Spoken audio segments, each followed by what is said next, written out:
Welcome to my another blog. আজকে আমি একটা নতুন পার্কে আসছি। এই পার্কটা খুবই সুন্দর।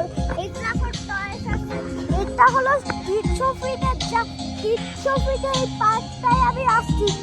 আর এখানে একটা চাকরিও আছে। এই যে দেখছো এই চাকরিটায়, এটার মধ্যে আমি এখন লাফাবো। বুঝছো? এখন আমি জুতা খুলছি, এখনই আমি যে লাফাবো। উঠতেছি এখন।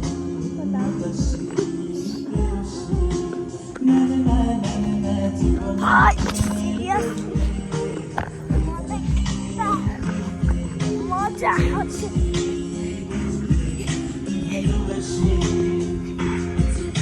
তো গাইস